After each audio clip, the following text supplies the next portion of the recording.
Hi, everyone. Florian here. Happy to be with you today. And today, for this episode of our podcast, I'm really happy to have an extremely special guest with us today. Today, we will have an insightful discussion with the professor, Katya Pas, which is from the Monash University in Australia.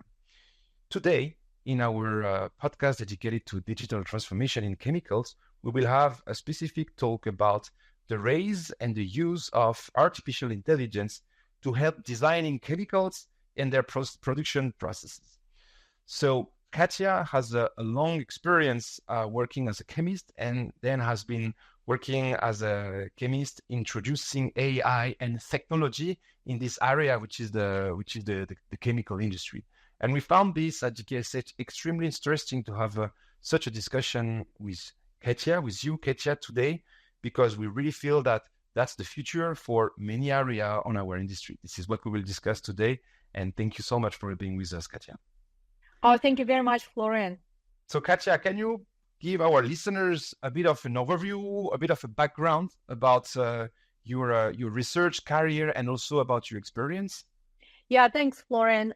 My research career started all the way in Europe. So I'm originally from Russia, and I did my undergraduate degree there. And during my master degree, I was particularly interested in the field called computation chemistry, which allows us to go all the way down to the electronic sort of atomic level of molecules to understand their properties.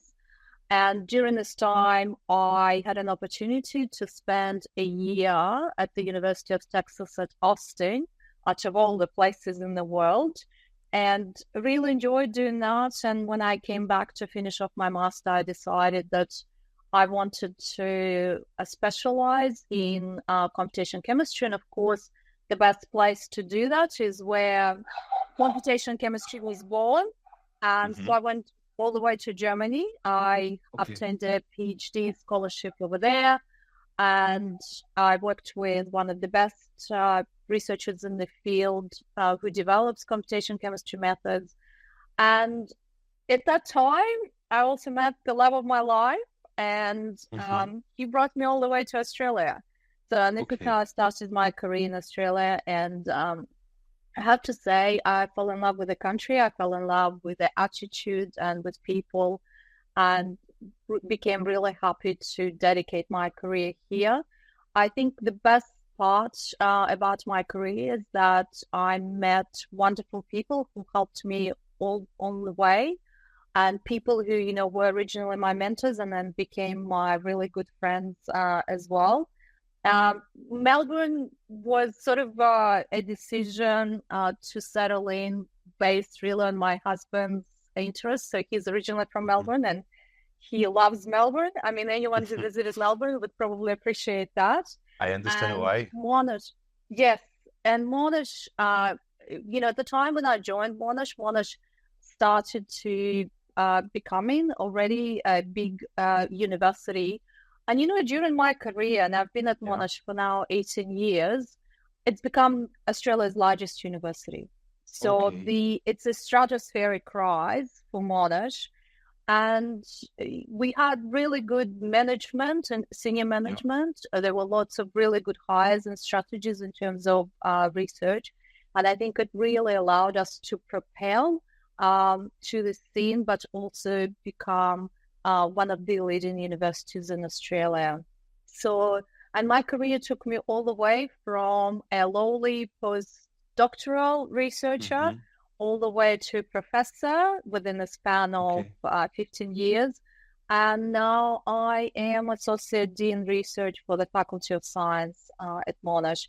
So during my career, I also realized that I wanted to experience leadership roles, had an opportunity, and now I am helping my faculty achieve even bigger goals in research, and I'm very honored to be Associate Dean for Research in my faculty, but it also, of course, gives me actually a lot more opportunities to communicate with the senior management in my faculty, and especially work with the Deputy Vice Chancellor's Office for Research as well. And I feel like I'm part of, important decisions in this case. But I can also, bring all of the proposed strategies back to my faculty so that we can massage them, really understand them, but also make suggestions for what can work going into the future.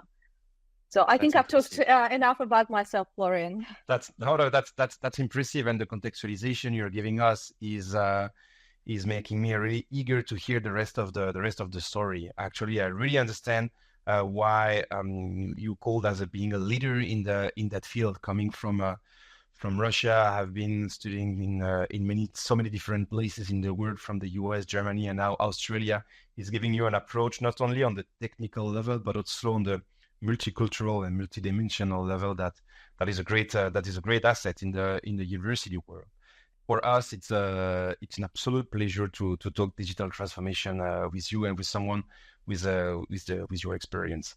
So, talking about this digital transformation, we always have in this podcast, Katya, we start always with the same question. From your perspective, from your precious point of view, what does digital transformation mean in your field of chemical research? That's a very good question, and I think it's a very important question to clarify in the first place. So digital transformation, we might not necessarily call it that in my field. So we usually refer to it as machine learning or artificial intelligence, whatever one may prefer. But really for us, we look at digital transformation as the key to answer the most burning scientific questions in terms of what could be, the next best material for a given application. For example, we're all looking into transitioning towards electric vehicles. Part of the electric vehicle is, of course, the ability to have a reliable battery. So we know lithium-ion batteries are not the answer because they are not, although, they're very efficient, they're not necessarily all that safe for us to use. So, of course, we would like to then design batteries that are safe for us to use.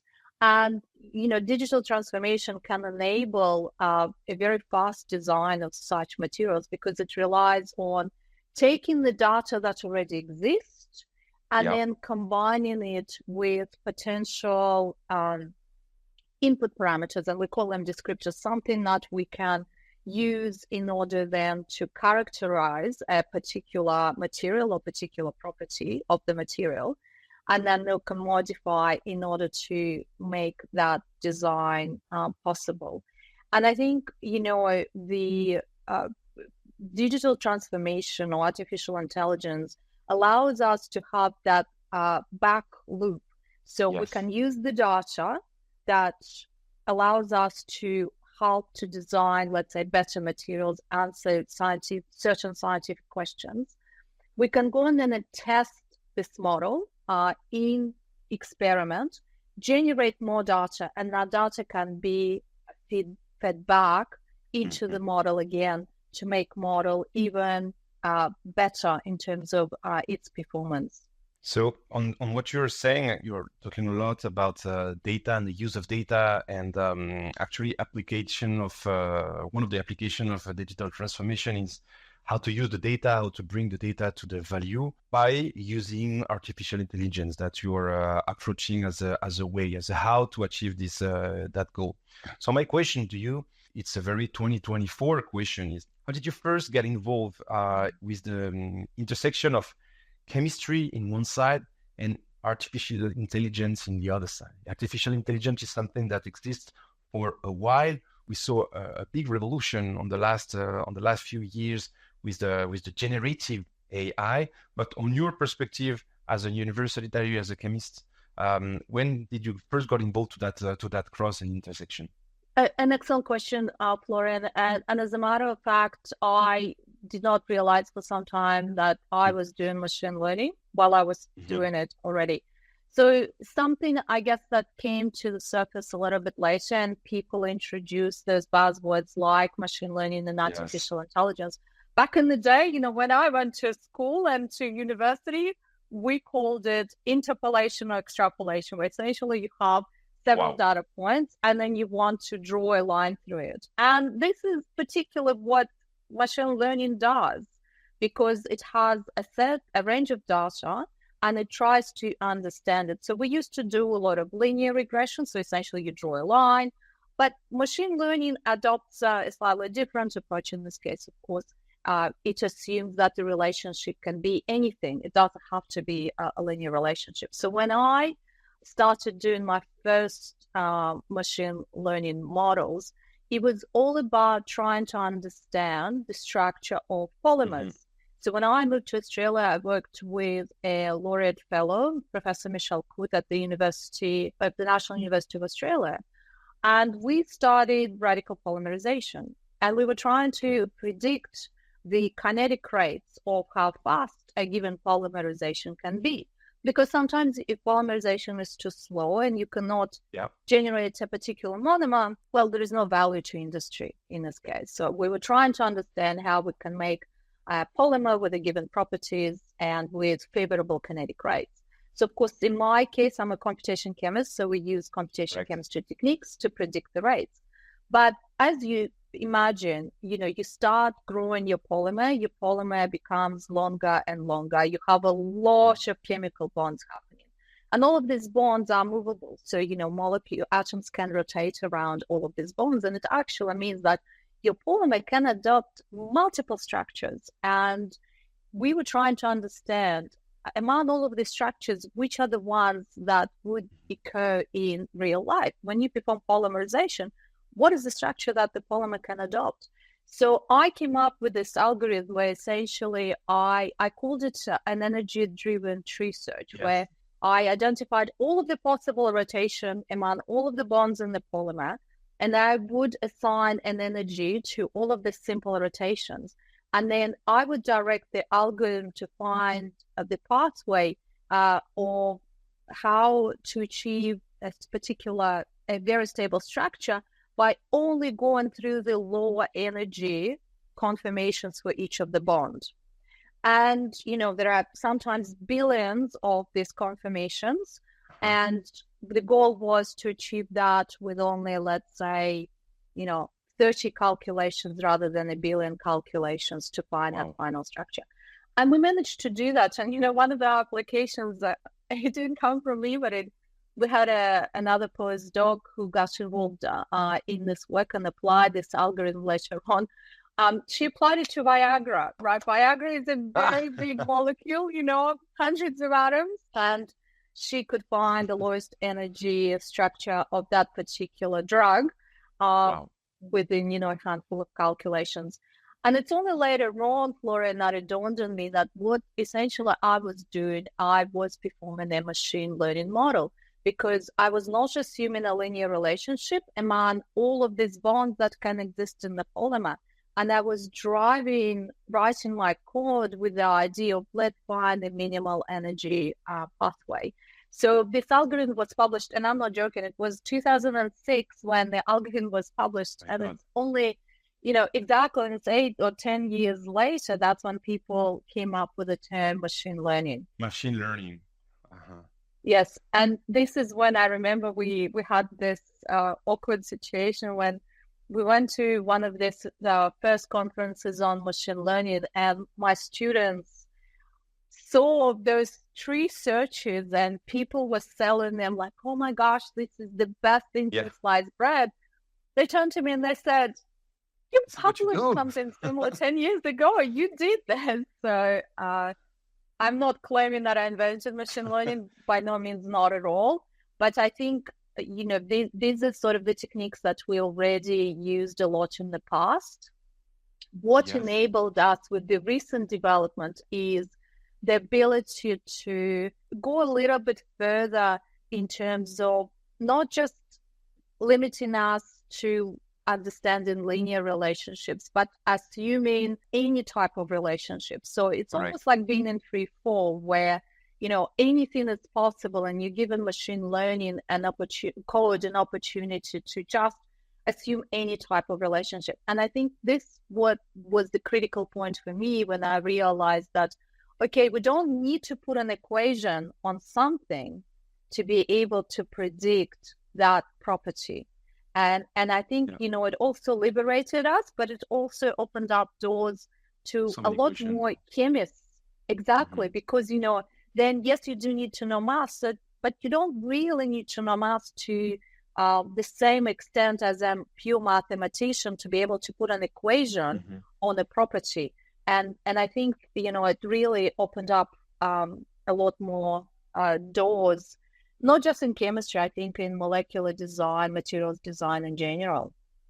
So it means that in chemistry, in molecular design in general, so you're having some specific areas, right, that you are focusing on in your research. I assume since the very first publication you made until now, things have been changing a lot on the technology level. Also, it has opened many more opportunities to you. So when you're working on that area of molecular design, what is the specific areas where you're delivering, where you're working on with your students? Yes. So, I always look at my career progression in our research progression as a pendulum clock, right? I started with big systems. I went back to small systems. Now I'm looking back at big systems again. And I think, partially it's because the computer power has also grown in the meantime. And it really has allowed me to expand my area of research. So I started with single molecular polymer systems, and then now my group can study properties of phase change materials where you have hundreds and hundreds of molecules present in the same system. But what, in terms of artificial intelligence and application of AI in my group, I went back to the atomic level. So, if you think about a molecule, to a physicist, a molecule, they can describe a molecule consisting of nuclei and electrons. And it's just what holds, them together is essentially the interactions among all of the nuclei and electrons. As a quantum chemist, that's exactly how I view a chemical system. Only that nuclei can also have different identity, right? We can say this is a carbon atom, this is a nitrogen atom. But essentially, with the rise of computer power, and we can now apply artificial intelligence to very large system, it allowed my group to take all of the electrons in the system, and they form what we call the electron density, and take all of the points on the electron density, plug it into the machine learning models, and to be able to predict the properties of these molecules based on just the number of electrons present in the system. It's a very difficult model to have, only because you need to have a lot of points on the electron density. But as I said, with computer power, we can now achieve that. So, and essentially what this allows us to do is to take bias out of the system, because, we don't control how many electrons go into the system, right? Because the number of electrons belongs to the identity of each atom. And essentially, the electron density is a property that is inherent to every single molecule, and it varies depending on the structure of the molecule and how many functional groups that exist in the molecule. And that is not a biased property, it's an unbiased property, and it's the property that contains every single bit of information about the molecule. And that allows us then to make very good predictions when it comes to properties of these molecules.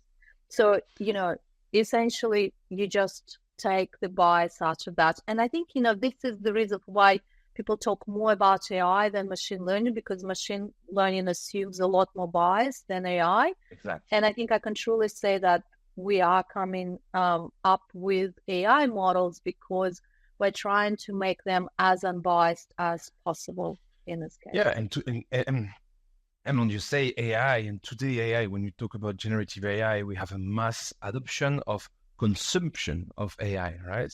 However, Yes. what you and your student are doing, it's the creation of the model that then allow people to consume that AI. So this is fascinating to see how you manage on the computing level connecting this topic of machine learning, and on the other side with chemistry and everything that you're doing for your students.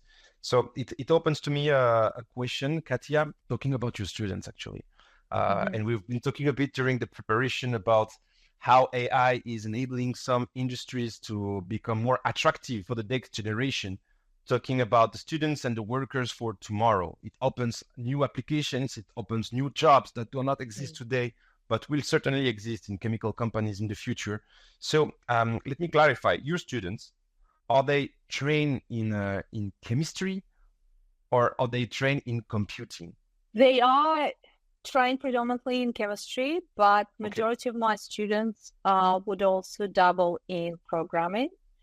Some of them have double majors, so it could be chemistry and physics or chemistry and maths, but there would always be an interest in doing a little bit more programming.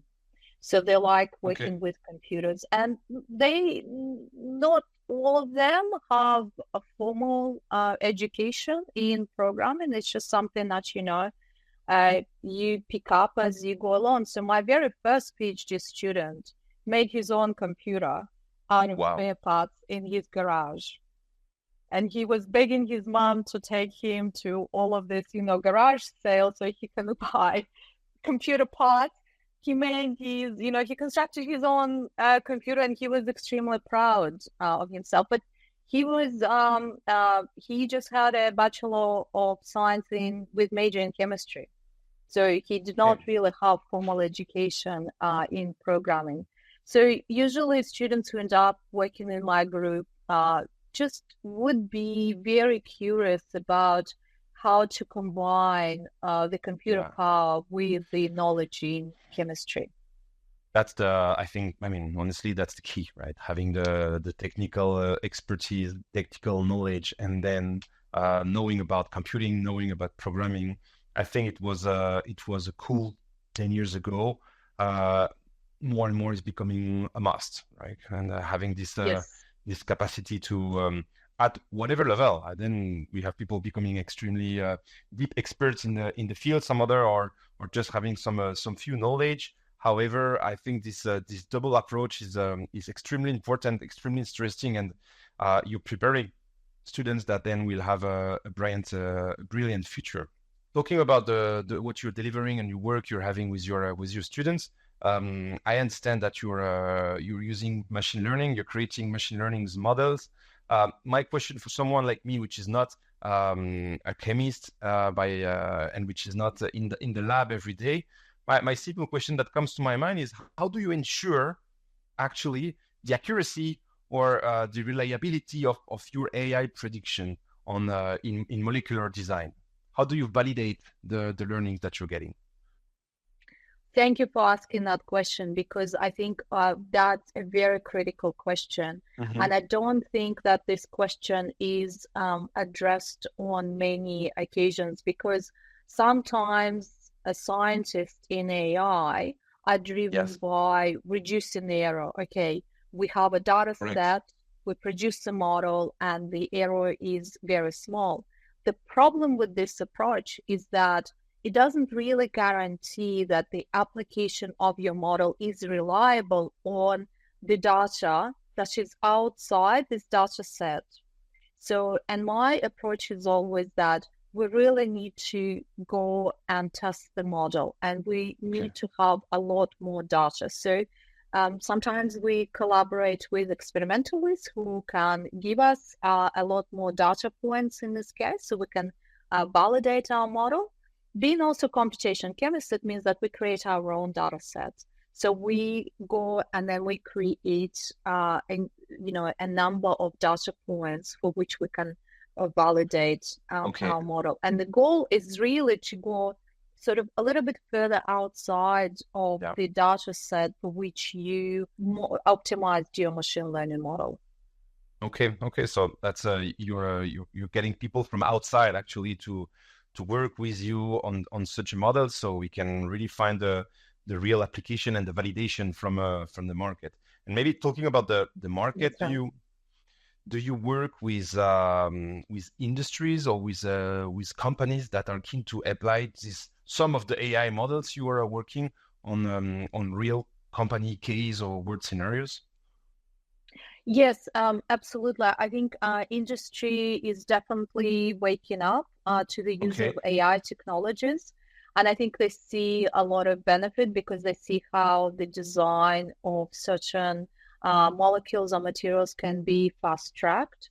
So Hmm. I have a project with CSL Bearing, and Okay. in that project, we are designing new ligands for extraction of plasma proteins. As you know, CSL Behring is a world-leading company in extracting plasma proteins because, many people with special autoimmune disorders or chronic disorders rely on therapeutics that are produced from plasma Hmm. proteins. And currently, CSL Behring uses tons and tons of ethanol in order to extract plasma proteins. And that's, not environmentally friendly. And I think they are very happy to invest more money in making their process more sustainable and environmentally Yes. friendly. So they learned about my research where we Okay. could simply take the structure of the molecule and plug it into machine learning algorithm and start Hmm. predicting various properties. And this is exactly what we're doing with CSL bearings. So we have a number of ligands that they would like us to use, but of course we can have even a bigger data set because machine learning models Of course. allow you to do. And we are training the model to understand how we can design better Mm. ligands for the extraction of Mm. plasma proteins. That's great. This is a really, I mean, I really think that what you're saying is not only leading self, leading teams, or leading companies, really something that touches the leading society and how to get toward Absolutely. a better world thanks to computing, thanks to technology, and how you're applying it. And just a simple question: do you think this is something that will help in the future to develop new drugs, or that's something that we can apply to at some point to medicine? Maybe it will take many years of research, but what's your view on this point? I think it's around the corner, Okay. the development of new drugs. And I think, Florian, I'm glad that you touched on that. I think the theme of sustainability Yeah. is now present in every single topic of research that we do. And when it comes to drugs, it's not just a matter of designing better drugs, but designing drugs that are sustainable.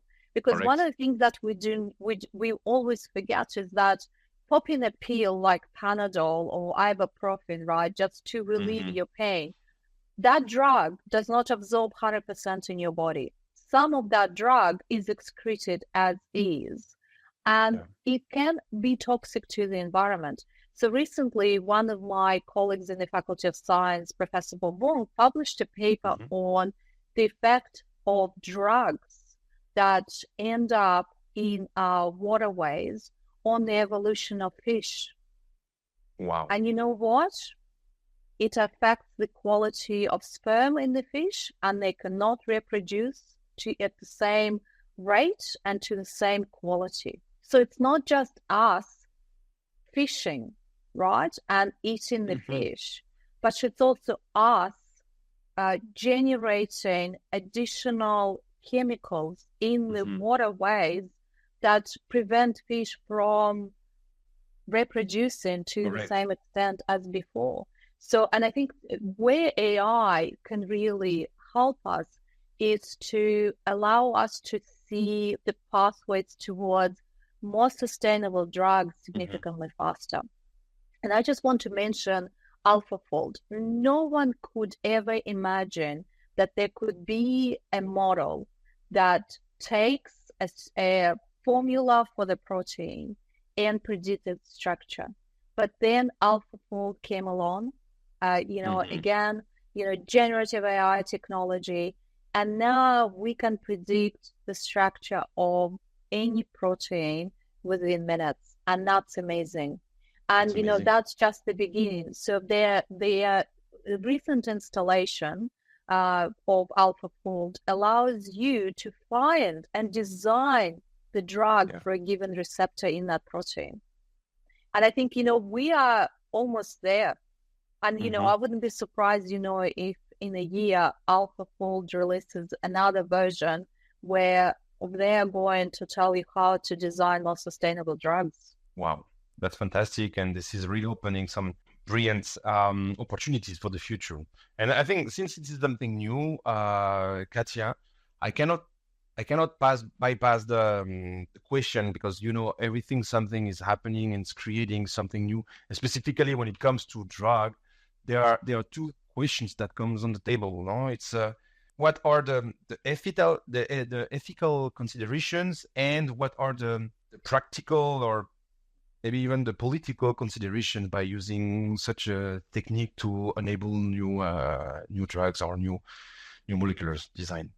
It's a very interesting but also challenging question, because technically, Florian, we're not dealing with any personal data. So where ethical considerations really need to come into play is if we have to take real data from real patients, personalized, and incorporate them, and incorporate them in our models. But if we are just doing the development based on the structure of the proteins and the structure of the drugs, really the ethical considerations should be those of sustainability. So where really the onus is on us to ensure that what we are proposing is not going to damage the biodiversity of the planet, is not going to generate more problems. Because, one of the things, the discovery of polymers, when the polymers were produced and they became mass produced, no one really realized that they would be a significant problem 20 years down the track. And now fragments of polymer chains are found in polar bears because, they don't decompose as fast. They are unfortunately floating around the globe, and they can end up everywhere, and they affect the biodiversity. And I think, for us, the importance here is to recognize that, yes, we can design lots of new materials, we can design lots of drugs, but we really need to think about, are these drugs sustainable? And are they going to introduce any further damage to the planet? And I think this is where we really need to be a lot more careful. But the other aspect, of course, is the fact that, we are not really good at sharing data. There are lots of companies out there that have probably worked on a multitude of experiments, and they already know that they're not going to work. And of course, they're never going to release the data because it's their trade secret. And correct. But I think, and this also kind of, I guess, also prevents us from making faster decisions, but also having faster scientific breakthroughs as well. And, this is a very difficult question. I'm not saying I have the answer, and whether, I have my opinion on what needs to happen in this case. But because there is not enough sharing and communication, that also, I think, prevents the scientific community from coming up with from moving forward at the pace. And moving, exactly. Yes. So talking about this, I identify this as potentially one barrier of the use and the advancement of AI technology in molecular design. Do you think there are some other limitations? I'm sure there are, right? Because you are a researcher, so there are always limitations. That's the challenge of your position. But in a nutshell, what would be the limitations that you're facing daily? I think the main limitations will really come from computational power. And I mean, not that I have a current limitation. I work for a great university that has great HPC facilities that were specifically designed to run machine learning and AI models. So I'm very fortunate. But let me put it into perspective. that research area that we're working currently, where we go all the way to the atomic level. We take the electron density of molecules to predict their properties. Well, those models take half a terabyte of RAM in order to be optimized. So that's just my research group. Think about enabling every single other researcher to do what we do. And now think about the implications that it will have on HPC. So how much computer power we will need. But it's not just that. These are very intensive calculations. There was an article published in Nature a couple of months ago where they essentially said that they know when people use ChatGPT because they track down the power consumption by the computer centers. And then they realized, okay, people were using ChatGPT because there was a huge spike, because it all requires a lot of resources. And, we also need to be considerate there, because are computers that we're currently using sustainable? Are they energy efficient? Are they actually creating a lot more problems than we need? What's the footprint of such searches? Exactly right. And we talk a lot about, energy efficiency when it comes to storage. Do we have storage that is energy efficient?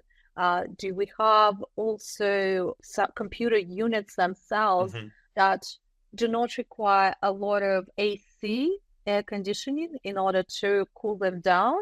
So, and I think a lot more development that can be done. And I think, this is how it works in science.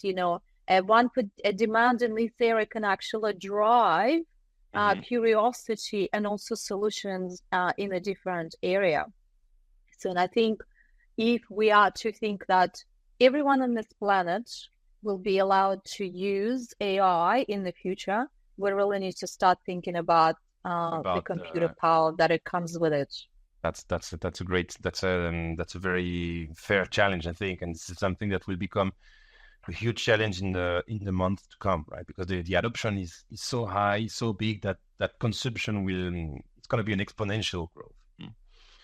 I just have a last question, Katya, because unfortunately we are reaching out the end of this podcast. I think I could stay the entire morning listening to you, Katya. This is fascinating. And we've been talking a lot about the projection toward the future. On your side, what is your vision for the chemical industry continuing to adopt new technology? What's your vision for companies, for universities? We are all of us an ecosystem in the end, so we are in the same boat. What is your vision for the future? An excellent question, Florian. And I think about it as not the term that I came up with, but some people use an integrated pipeline. And I think in your company, you probably also use that term as well. So essentially, we have some products in our life that we enjoy, right? And it could be, products that we use for our consumption, or also, polymers or plastics that we use. But also, it could be drugs or, any type of other materials, could be batteries, for example. So, and I want us to think about it as the end product, which comes with a lot of underlying aspects. And these are, what goes into the production of that product? Okay, how can we produce the product in the most efficient way using fewer harmful chemicals and potentially making it more sustainable? How do we deliver this, product to the community in a more sustainable way? And really thinking about every single aspect of that, not just, as a chemist, I can make that molecule using, 10 steps, but more like, for industry, can I really reduce the number of the steps, recognizing that my feedstock might be different, but also, I like some of the companies, and I think, one of my, I'm not going to name the company, but one of my favorite cosmetic French company, They actually use the local produce and the local plants in the Provence region, where they go to the farmers and they say, what can you grow? And then they take, those plants and extract the chemicals out of their plants, and then they make beautiful creams, that apparently, make you feel young. And I like that approach.